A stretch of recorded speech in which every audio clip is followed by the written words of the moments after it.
ஆண்டவராகிய இயேசுவின் நாமத்தினாலே இந்த நல்ல சந்தோஷமான இந்த நாளிலே உங்களை எல்லாரையும் சந்திப்பதில் மிக மகிழ்ச்சி. ஸோ நான் இன்னைக்கு ரொம்ப சந்தோஷப்படுகிறது என்ன அப்படின்னா, எனக்கு வயது 41 தான் ஆகிறது. ஆனால் நிறைய பேர் எங்களை என்ன அப்பா அப்படின்னு சொல்லுவாங்க, எங்கள் பாஸ்டர் அம்மாவை அம்மா அப்படின்னு சொல்லுவாங்க. ஸோ அதன்படியே நான் உங்களை பிளஸ் பண்ணுறேன். உங்கள் 2 பேரையும் நிறைய பேர் தகப்பனாக தாயாக ஏற்றுக்கொள்கிற அந்த நாள் சீக்கிரமாய் வருவதாக. ஸோ நிறைய பேருக்கு நீங்கள் அப்பா அம்மாவை ஆண்டவர் உங்களை ஆசீர்வதிப்பாராக.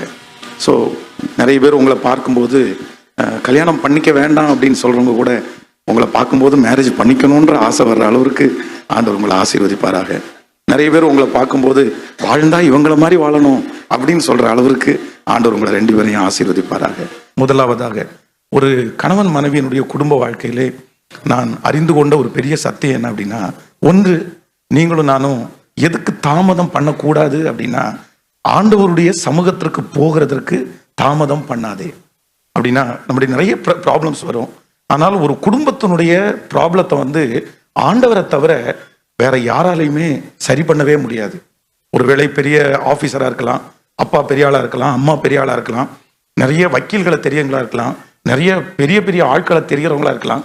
ஆனால் ஒன்று நீங்கள் நினைத்துக் கொள்ளுங்கள், ஒரு குடும்ப வாழ்க்கையினுடைய சந்தோஷம் எப்போ ஒரு கணவன் ஆண்டவரிடத்துல போறாரோ, எப்போ ஒரு மனைவி பிரச்சனைன்னு ஒன்று வரும்போது, ஆண்டவரே என் குடும்பத்தில் இவ்வளோ ப்ராப்ளம் இருக்குது, இதை சரி பண்ணுங்கன்னு யார் ஆண்டவரிடத்துல போறாங்களோ கண்டிப்பாக அவருடைய குடும்ப வாழ்க்கை மிகவும் ஆசீர்வாதமாக இருக்கும். நான் ஒரு சர்ச் பாஸ்டர், என்னுடைய மனைவி, நாங்கள் 2 பேருமே திருமணம் 2008 ஆயிடுச்சு. இன்னைக்கு கிட்டத்தட்ட ஒரு 17-18 வருஷம் ஆயிடுச்சு. இன்றைக்கு வரைக்கும் ஒரு நாள் கூட நாங்கள் 2 பேரும் சண்டை போட்டு படுக்கை இறக்கி போனதே இல்லை. இந்த ஒன் டே, ஒரு நாள் கூட நாங்கள் 2 பேரும் பேசாம இருந்ததே இல்லை. வேதம் சொல்கிறது, சூரியன் அஸ்தமிக்கிறதுக்கு முன்பாக உன்னுடைய கோபம் தனிய கடவுது. நாங்கள் ஒருவேளை ஏதாவது ஒரு வாக்குவாதம் வந்துச்சுன்னா நான் வெயிட் பண்ணுவேன். நைட்டு குடும்ப பிரேயருக்காக வெயிட் பண்ணுவேன். அவங்க சரி, நான் பைபிள் வாசிக்கும் போது, சரிப்பா ஓகேப்பா ஒன்றும் இல்லை. அடுத்து ஒருவேளை அவங்கள நான் திட்டிருந்தேன்னா, சரிப்பா ஒன்றும் இல்லை வாப்பா நம்ம ஜெபம் பண்ணலாம். இன்று வரைக்கும் நாங்கள் 2 பேரும் சமாதானம் இல்லாமல் படுக்கை அறைக்கு குடும்ப ஜெபத்துக்கு போனதே இல்லை.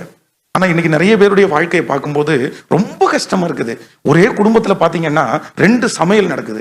கணவன் ஒரு சமையல், மனைவி ஒரு சமையல். நாங்கள் 3 வருஷமா பேசுறது இல்லை, 3 மாசமா பேசுறது இல்லை. அப்படின்னா ஒரே குடும்பத்தில் உட்காந்து 3 மாதம் 3 நாள் பேசாம எப்படி இருக்கிறாங்க? எப்படி இருக்க முடியும்? அதனால நம்பர் 1, முதலாவதாக நீங்கள், நான் என்னுடைய பலிபீடத்தில் சர்ச்சில் இருக்கிற பலிபீடத்தில் ரொம்ப நேரம் ஜெபம் பண்ணியிருக்கிறேன்.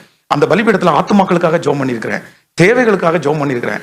ஆனா அதிகமாய் கண்ணீர் வடிச்சு ஜெபம் பண்ணது என்னன்னா, என் குடும்பத்தை கட்டுறதுக்கு எனக்கு ஞானத்தை தாங்க ஆண்டவரேன்னு தான் ஜெபம் பண்றேன்.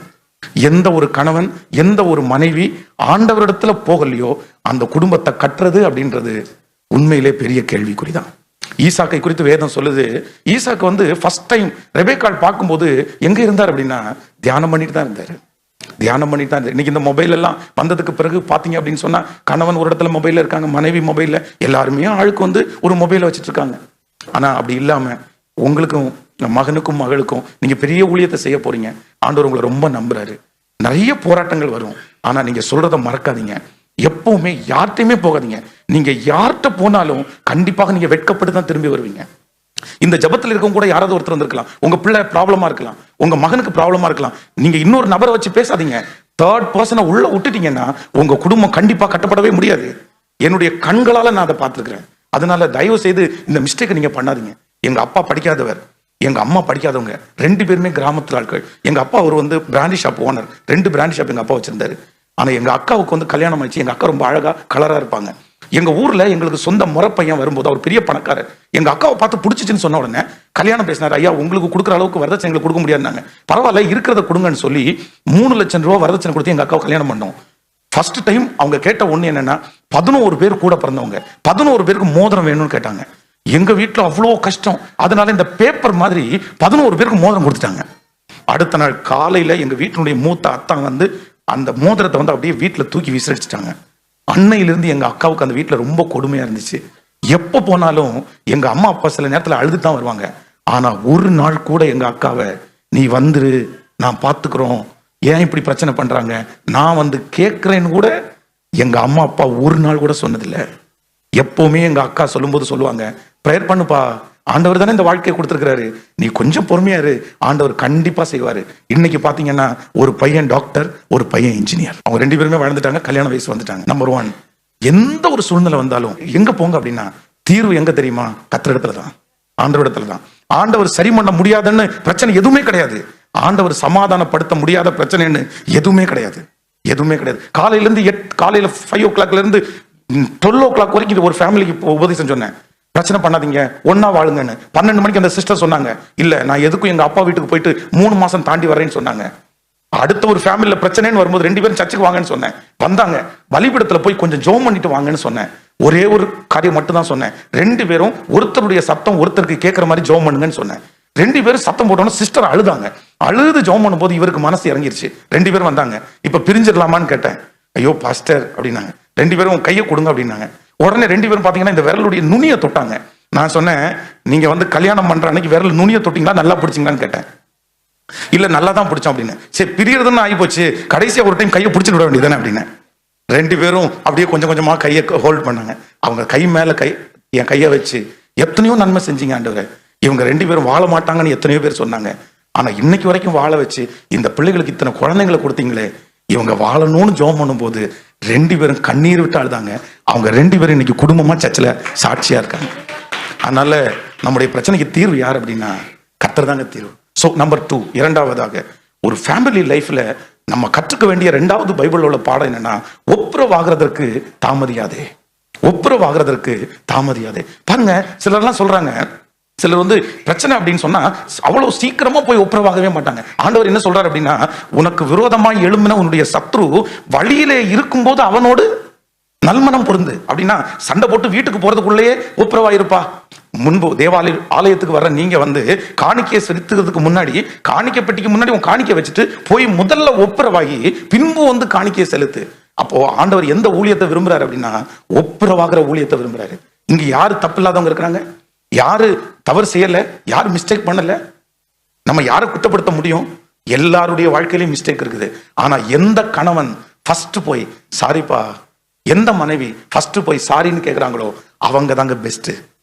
எங்க மனைவி பாஸ்டமா ஒரு காரியத்தை சொன்னாங்க, எனக்கு ரொம்ப ஆச்சரியமா இருந்துச்சு. ஒரு பாஸ்டர்ஸ் ஒய்ஃபினுடைய மீட்டிங் அட்டன் பண்ணாங்க. அப்போ மேடையில் இருக்கிற ஒரு பாஸ்டமா சொல்லும் போது, இங்க இருக்கிற எத்தனை பேர் தன்னுடைய கணவனாரை பார்த்து சாரி அப்படின்னு கேட்டவங்க எத்தனை பேர் கை தூக்குங்க அப்படின்னு சொன்னா இவங்க டக்குன்னு கை கூட்டுவாங்க. என்கிட்ட ஒரு நாள் 10 டைமாவது சாரி கேட்பாங்க. ஆமா, ஏதாவது ஒரு கூல் மேல வேலை பண்ணுவாங்க. ஏன்னா அவங்க ரொம்ப ஒரு வித்தியாசமான குழந்தை மாதிரி, என்ன பண்றானே தெரியாது சில நேரத்துல. நான் ரொம்ப ஸ்ட்ரிக்டான பர்சன், ரொம்ப திட்டுவேன், இதெல்லாம் பண்ணாத, இப்படி நீ பெரிய பாஸ்டமா நீ இப்படி எல்லாம் பண்ணலாமான்னு கேட்பேன். அதனால அடிக்கடி கேட்பாங்க. அவ கையை டக்குன்னு தூக்கிட்டாங்க.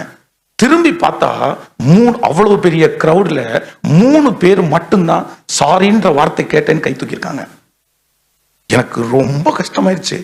சாரின்ற ஒரு வார்த்தைய ஒரு கணவன் இடத்துல கேட்கல, ஒரு மனைவியின் இடத்துல கேட்கல அப்படின்னு சொன்னா எந்த அளவுக்கு கணவனை நேசிக்கிறாங்க, எந்த அளவுக்கு மனைவியை நேசிக்கிறாங்க, எவ்வளவு ஈகோ. அந்த குடும்பம் எப்படி கட்டப்படும்? அந்த குடும்பம் எப்படி வளரும்? அந்த குடும்பத்துல ஆண்டவருடைய ஆசீர்வாதம் எப்படி இருக்கும்? எப்படி அவங்க ஜெபம் பண்ணுவாங்க? எப்படி அவங்க ஊழியம் செய்வாங்க? செய்ய முடியாது, செய்ய முடியாது. அதனால இவங்களுக்கு மட்டும் இல்ல, இந்த சத்தத்தை கேட்கிற யாரா இருந்தாலும் சரி, இன்னைக்கு ஒரு தீர்மானம் எடுங்க. ரொம்ப நாள் வளர்த்த விடாதீங்க. ஒரு கசப்பை வந்து ரொம்ப நாள் வளர்த்த விட்டுட்டீங்கன்னு வைங்களேன், அது விஷமா மாறிடும், அது சாகடிச்சிடும். அதுக்கப்புறம் ஒண்ணு சேரவே முடியாது. எவ்வளவு இன்னைக்கு நிறைய பேர் பிரியறதுக்கு காரணம் என்ன அப்படின்னா வேற ஒண்ணுமே இல்ல, ஒப்புரவாகிறதுக்கு தாமதம் பண்றதுனால தாங்க அவங்க நிறைய பேர் பிரியறாங்க. உடனே அந்த நேரத்திலே போய் சரிப்பா சரிப்பா சரிப்பா விட்டுருப்பா விட்டுருப்பா விட்டுருப்பா சரி ரைட் அப்படின்னு சொல்லி பாருங்க, உங்க குடும்ப வாழ்க்கை ரொம்ப அழகாய் கட்டப்படும். எத்தனை பேர் ஆமையிருக்கிறீர்கள்? ஸோ நம்பர் 1 ஃபர்ஸ்ட் வந்து தேவனிடத்தில் போகிறதற்கு தாமதியாதே. நம்பர் 2 ஒப்புரவாகிறதற்கு கேட்கல தாமதியாதே. நம்பர் 3 மூணாவது, ஒரு தேவனுடைய பிள்ளை ரொம்ப கவனிக்க வேண்டியது என்ன அப்படின்னா மன்னிக்கிறதுக்கு தாமதியாதே. மன்னிக்கிறதுக்கு நம்ம நிறைய பேர் என்ன பண்ணோம் தெரியுமா? மன்னிச்சிட்டோம், ஆனா நிறைய பேர் மறக்கல. ஆனா நான் தாமதம் பண்ண மாட்டேன். எதுக்கு தெரியுமா? இன்னைக்கு ஒரு குடும்பத்துல பாருங்க, கல்யாணத்துக்கு அன்னைக்கு வந்து பொண்ணு வீட்டுக்காரங்க பிரச்சனை பண்ணாங்களாமா. எதுக்காம்? பாயாசத்துக்காமா. அவங்க கன்னியாகுமரி மாவட்டம், அதனால பருப்பு பாயாசம் வைக்க சொன்னாங்களாமா. இவங்க வந்து வேற பாயாசம் வச்சுட்டாங்களாமா. நீ எப்படி பருப்பு பாயாசம் வைக்காம விடுவ அப்படின்னு பிரச்சனை பண்ணத எப்ப தெரியுமா? 15 வருஷம் தாண்டி கணவன் மனைவிக்கு சண்டை வரும்போது உங்க அப்பா அம்மா அன்னைக்கு வந்து பருப்பு பாயாசம் எங்க வீட்டுல சொல்லி செய்யாம இருந்தவங்க தானே. எப்போ? இனி அடுத்த கல்யாணம் வரப்போகுது யாரு? பிள்ளைக்கு. இப்ப பரிசு பாயாச சண்டை. இன்னைக்கு இருக்கிற குடும்ப ஜோக்கருக்கு நிறைய பேருடைய வாழ்க்கை. என்னைக்கோ நடந்தது. கல்யாணத்துல உங்களுக்கு அன்னைக்கு கல்யாணத்துக்கு ட்ரெஸ் சரியா இல்லை, கல்யாணத்துக்கு எங்க வீட்டுல மதிக்கல, எப்போ பிள்ளைங்க பிறந்ததுக்கு பிற்பாடு. அதனால ஒரு உண்மையான கணவன் மனைவிக்கு இருக்க வேண்டிய 3வது குவாலிட்டி என்னன்னா, மன்னிக்கிறதுக்கு தாமதியாதே. மன்னிக்கிறதுக்கு தாமதியாதே. ஒரே ஒரு சம்பவத்தை சொல்லி ஜெபித்து முடிக்கிறேன். ஸோ ஒரு கணவன் மனைவி 2 பேருக்கு வந்து ஊட்டிக்கு போகணும்னு ஆசை வந்துச்சாமா. ஸோ 2 பேரும் கல்யாணம் பண்ணி ஃபர்ஸ்ட் ஊட்டிக்கு போறாங்க. அப்போ நீங்க ஊட்டிக்கு போயிருப்பீங்கன்னு தெரியல, மேட்டுப்பாளையம் தாண்டினீங்கன்னா பெண்டு வரும். இந்த பெண்டு ஏறி தான் போகணும். அப்போ ஃபர்ஸ்ட் பெண்டு வரும்போது இந்த கணவனார் வந்து இந்த மனைவி மேல சாஞ்சாங்களாமா. சாஞ்ச உடனே அந்த மனைவி சொன்னாங்களாமா, இன்னும் கொஞ்சம் சாய்ங்க, நான் தாங்கிக்குவேன் அப்படின்னாங்களாமா. உடனே அவர் நினைச்சாராமாச்சே, அடுத்த பெண்டு எப்போ வரும் அப்படின்னு யோசிச்சு, அடுத்த பெண்டு வந்த உடனே இவங்க அவர் மேல சாஞ்ச உடனே சொன்னாங்களாமா, நீங்க நல்லா சாஞ்சுக்கப்பா, உன்னை நான் தாங்கிக்குவேன் அப்படின்னாராமா. 2 பேரும் ரொம்ப ஜாலியா ஒருத்தர் தாங்கி ரொம்ப அழகா போய் ஊட்டி சேர்ந்துட்டாங்க. ஸோ திரும்பி வந்து ஒரு 10 வருஷம் தாண்டி குழந்தை எல்லாம் பிறந்ததுக்கு அப்புறம் இந்த குழந்தைங்க வந்து கண்டிப்பா எங்களுக்கு ஊட்டி பார்க்கணும், எங்களை கூட்டிட்டு போங்கன்னு சொல்லி அந்த குழந்தைங்க 2 பேரையும் முன்னாடி வச்சு இவங்க 2 பேரும் பின்னாடி உட்காந்து இவங்க ஃபர்ஸ்ட் மறந்துட்டாங்க. இப்போ டிராவல் பண்ணி மேட்டுப்பாளையம் பஸ் ஸ்டாண்ட் தாண்டி அந்த ஃபர்ஸ்ட் பெண்டு திரும்பின உடனே அந்த வண்டி சாயும் போது இவர் சாஞ்ச உடனே இவங்க அங்கதான் கம்பி இருக்குல்ல, பிடிச்சி தொலைய வேண்டியதானே, இங்கேயே சாஞ்சிட்டு இருந்தா எப்படி தாங்குறது அப்படின்னு உடனே இவர் மனசுல நினைச்சாராமா, இரு அடுத்த பெண்டு வராமலா போகுது. சோ அடுத்த பெண்டு வரும்போது இவங்க சாஞ்ச உடனே எப்படி இருக்க தெரியுமா, கல்யாணம் பண்ணும்போது அவர் ஒல்லியா இருந்த, இவ்வளவு குண்டா இருக்க, நீ எல்லாம் வந்து என் மேல சாஞ்சா என்னத்துக்கு ஆகிறது, நான் ஒழுங்கா கம்பியை பிடிச்சிட்டு சொல்லி 2 பேரும் சண்டை போட்டே போனாங்களாம். பைபிள் என்ன சொல்லுதுன்னா, உன் துவக்கம் அற்பமா இருந்தாலும் உன்னுடைய முடிவு, சத்தமா சொல்லுங்க, உன்னுடைய முடிவு எப்படி இருக்கணும் அப்படின்னா, பிரதர் உங்களுடைய முடிவு சம்பூர்ணமா இருக்கணும். ஃபேமிலி லைஃப் ரொம்ப கஷ்டமானது. அதனாலதான் ஆண்டவர் என்ன சொல்றாருன்னா, ஒரு சொந்த குடும்பத்தை நடத்த தெரியாதவன் அது ரொம்ப டஃப். அது எங்க எப்போ எந்த பிரச்சனை எப்படி வருதுன்னு நம்மளால கால்குலேட் பண்ணவே முடியாது. ஆனா அத ஒரு மனுஷன் நின்னு புடிச்சு அதுல ஜெயிச்சிட்டான் அப்படின்னா இந்த உலகத்துல எவ்வளவு பெரிய பிரச்சனை நீங்க சால்வ் பண்ணுவீங்க. அதனால நான் கண்டிப்பா உங்களுக்காக நான் ஜெபம் பண்றேன். ஆண்டவர் வந்து ஒரு 85 வயதான ஒரு முதியவர் வந்து அவசரமா ஒரு கிளினிக்ல போய் கையை கொடுத்தாராமா, எனக்கு பிளட் டெஸ்ட் பண்ணு. என்ன தாத்தா இவ்வளவு பெரிய அவசரம்? இல்ல என் மனைவியோட காலையில டிஃபன் சாப்பிடணும்னு சொன்னாராமா. உங்க மனைவி அவ்வளோ வசதியா அப்படின்னு சொல்லும்போது அவங்க சொன்னாங்களாமா, இல்லப்பா நான் கல்யாணமான புதுசுல ஒரு வாக்கு கொடுத்தேன் என் மனைவிக்கு, என்னைக்கு இருந்தாலும் காலையில உணவு உன் கூட தான் சாப்பிடுவேன், ஒருவேளை நான் வெளியூர்ல இருந்தேன்னா போன் பண்ணிட்டே சாப்பிடுவேன், வீடியோ கால் வசதி இருந்தா அப்படி சாப்பிடுவேன்னு ஒரு முடிவெடுத்தேன். இன்னைக்கு என் மனைவி பைத்தியமா இருக்காங்க. நான் அவ கூட சாப்பிட்றது அவளுக்கு தெரியாது. அவ நிறைய நேரத்துல சாப்பிடும்போது சாப்பாடு எடுத்து மூஞ்சில அடிச்சிருக்கா. ஆனா அவ இருக்கும்போது எத்தனையோ நன்மை செஞ்சிருக்கா. நான் அன்னைக்கு கொடுத்த வாக்குறுதியை இன்னைக்கு வரைக்கும் மாறாம இருக்கிறதுக்கு தான் அவசரமா போறேன்னு அவர் சொன்னாராமா. சோ இன்னும் கொஞ்ச நேரத்துக்குள்ள நீங்க ரெண்டு பேரும் வாக்குறுதி எடுக்க போறீங்க. அது விளையாட்டு இல்ல, கர்த்தர் சமூகத்துக்கு முன்னாடி.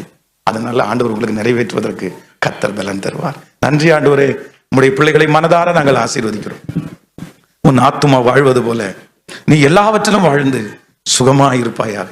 ஏதோ முடிஞ்சிட்டான் இனி எழும்ப மாட்டான் அப்படின்னு எங்க பிள்ளைகளை பார்த்து, அவங்க 2 பேருடைய குடும்பத்தை பார்த்து சொன்னவங்க எத்தனையோ பேரு. ஆனா உன் சத்துருக்களுக்கு முன்பாக உனக்கு ஒரு பந்தியை ஆயத்தப்படுத்தி உன் தலையை எண்ணெயினால் அபிஷேகம் பண்ணுவேன்னு சொன்ன அந்த ஆண்டவர் இவங்க 2 பேருடைய அப்பாவுடைய பேரை சொல்லி இவங்க பிள்ளைங்களான்னு நிறைய பேருடைய வாய் திறந்து சொல்லும் போது ஆச்சரியமா சொல்ற அளவிற்கு 10,000 பேருக்கு என் பிள்ளைகளை நீங்க நம்புகிறதற்காக உமக்கு நன்றி ஆண்டவரே. இந்த சத்தத்தை கேட்கிற ஒவ்வொருத்தருக்கும் அந்த அபிஷேகம் அவங்கள தொடரட்டும் ஆண்டவரே. மனதார ஆசீர்வதிக்கிறோம் இயேசுவின் மூலம் பிதாவே, ஆமென்.